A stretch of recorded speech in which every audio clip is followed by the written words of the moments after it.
Bonjour à tous, bienvenue dans ce JT. Jeudi prochain, le 1er décembre, c'est la journée mondiale de lutte contre le sida. Mais toute la semaine, le collectif SIDA de Brest organise des actions de sensibilisation auprès du grand public. On en parle dans un instant avec notre invité.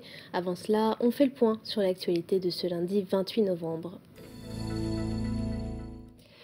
Remplir le carnet de commandes, c'est désormais le seul objectif pour la Sobrena.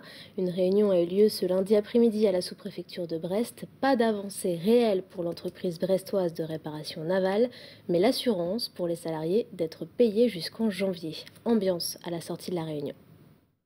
C'est pas parce que, par exemple, dans la boîte, on voit passer tel ou tel, que ça signifie qu'il y a une discussion avec celui-là sur une reprise. Donc, il faut malheureusement pour nous s'habituer à ça. Donc, tout le monde l'a compris.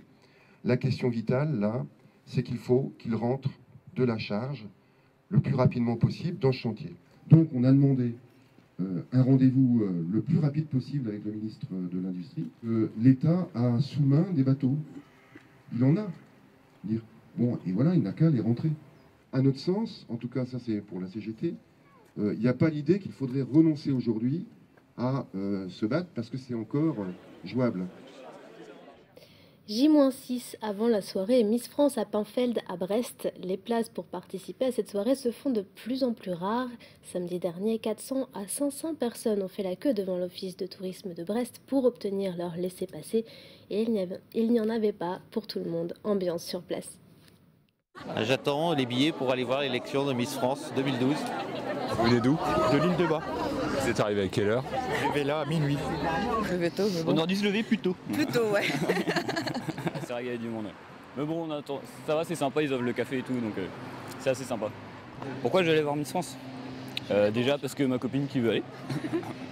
Et ouais, non, c'est pour une fois qu'il se passe un gros truc comme ça sur Brest, c'est vrai que c'est sympa. Voir des belles robes, les défilés, et puis c'est vrai qu'on n'a pas l'occasion de voir ça plusieurs fois. On a en tout 290 places. On a vu un rajout de 90 places ce matin et il doit y avoir 400-500 personnes à l'extérieur, limité à 2 par personne, donc le calcul est vite fait. Philippe, tu peux ouvrir?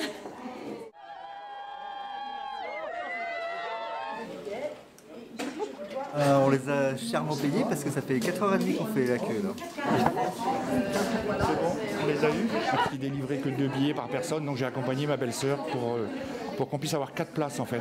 Pour mettre 2 petites nièces et puis 2 copines à elle en fait. Donc voilà. C'est les petites qui vont être contentes surtout. Un mot de voile à présent avec des nouvelles du maxi trimaran Banque Populaire 5. Loïc Perron et son équipage partis de Brest le 22 novembre pour le trophée Jules Verne ont franchi l'équateur dans la nuit de dimanche à lundi et c'est un premier record pour eux. Ils ont établi un nouveau temps de référence entre Ouessant et l'équateur. Le géant Banque Pop se dirige à présent vers Sainte-Hélène. Loïc Perron est pour l'instant en avance sur Franck Camas, actuel détenteur du record du Tour de Monde à la voile sans escale. Direction Carhaix à présent pour une journée de récup. Il ne s'agit pas de jour de congé mais bien de récupération de déchets. L'occasion aussi de lancer la recyclerie du centre-ouest Bretagne. Frédéric Lorenzon s'est rendu sur place dimanche pour faire le plein de bonnes idées. Regardez. Mesdemoiselles, mesdames, messieurs, bienvenue à la journée récup à Carhaix. Trouver une seconde vie aux objets, c'est l'objectif de l'association Études et Chantiers qui organisait la première journée récup à Carhaix. Et le recyclage, ça peut donner ça. Ce sont des bidons d'aine, ma foi. Et c'est à force de trimballer des bidons, je me suis dit si je mettais 2 yeux là comme ça et puis un chapeau, je me disais ça pourrait faire des bidons d'aine. J'avais pas mal de bidons une fois et puis donc je me suis dit pourquoi pas au lieu de les bazarder. Et puis du coup j'allais même les récupérer après dans les déchetteries, quoi. Utiliser les déchetteries comme ressource pour créer de l'activité, c'est aussi le point de départ du projet de recyclerie. Ça, c'est l'endroit qu'on a simulé, qui est en fait un atelier. Donc ça veut dire que les gens nous amènent des choses, on les a récupérées en déchetterie. Et puis voilà, ici, il y a l'atelier où on remet en état de l'électroménager, par exemple. Ici, ce qu'on est allé chercher pendant une semaine dans une déchetterie. Un atomixer et du dalopillon. On va collecter en janvier-février et on ouvrira le premier magasin à Carhaix en avril, le deuxième dans la foulée à Rostronin et un peu plus tard dans le Morbihan. Donc il y aura 3 points de vente sur le pays du Cob. Alors la recyclerie, arme anti-crise ou pas? on n'a pas énormément de revenus, on est en difficulté, on va trouver à la ressourcerie de quoi s'équiper à pas cher, ça c'est sûr. Mais la ressourcerie, c'est pas que ça, c'est aussi un acte militant. C'est-à-dire, c'est un choix de consommation qu'on fait. Acte militant et solidaire, la recyclerie, c'est aussi une vingtaine d'emplois. Reste juste à trouver un nom pour cette future entreprise. Place à notre invité, Yann Quintric. Bonjour. Bonjour. Vous êtes membre du collectif SIDA de Brest et médecin à l'hôpital de la Cavale Blanche, à Brest toujours. Et vous venez nous parler de la journée mondiale de lutte contre le sida qui a lieu donc le 1er décembre, jeudi prochain. 150 000 personnes sont atteintes du VIH en France. Combien en Finistère? On a à peu près 800 personnes de suivi entre les hôpitaux de Brest, Quimper et Morlaix, avec l'hôpital des Armées aussi qui est inclus dedans. Il n'y a pas de gros... c'est pas très franc. La diminution n'est pas très franc. Il n'y a pas d'augmentation franche non plus. C'est relativement stable, on va dire, en gros. Comment ça s'explique qu'il n'y ait pas de diminution avec toutes les journées de sensibilisation, les actions de sensibilisation? Mais en fait, je pense que le message de prévention ne passe plus. On n'a plus les outils. On est allé au bout de ce qu'on pouvait faire en termes de message de prévention. Et on est un peu coincé actuellement. Donc c'est un peu pour ça qu'on propose d'élargir le dépistage en fait à toute la population générale, quoi. Alors cette année, la thématique de cette journée de lutte contre le sida est objectif zéro. Quel message vous souhaitez faire passer?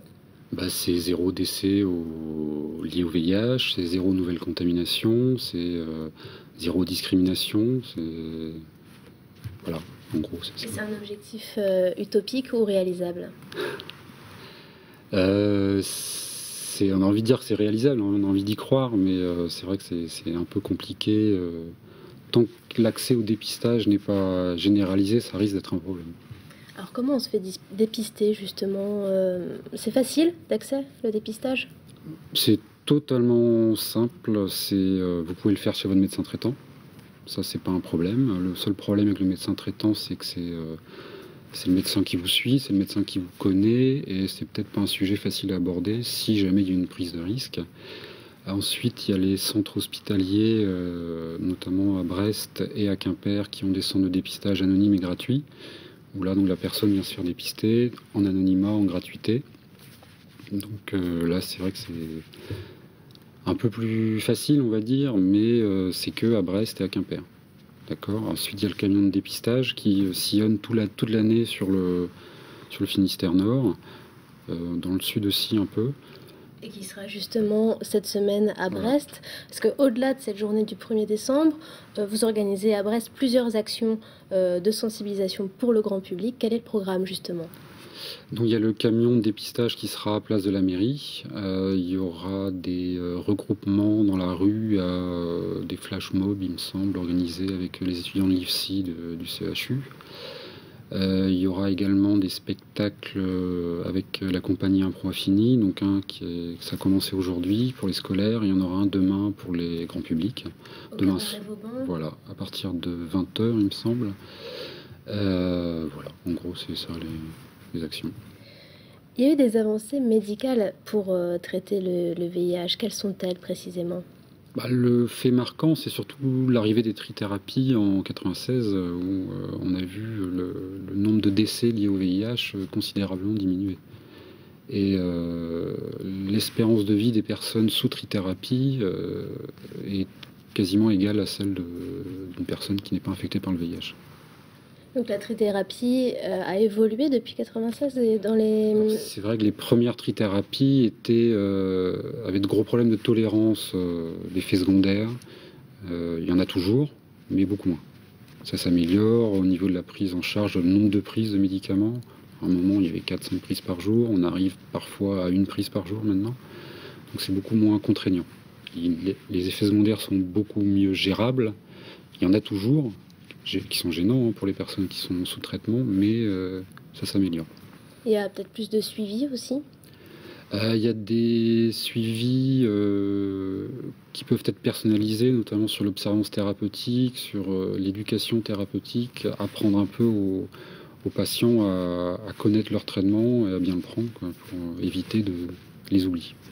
Merci beaucoup Yann Quintric d'être venu nous parler de cette journée mondiale de lutte contre le sida qui a lieu, je le rappelle, le 1er décembre. C'est la fin de ce journal. Merci à tous de l'avoir suivi. Je vous donne rendez-vous demain pour un nouveau JT. Au revoir.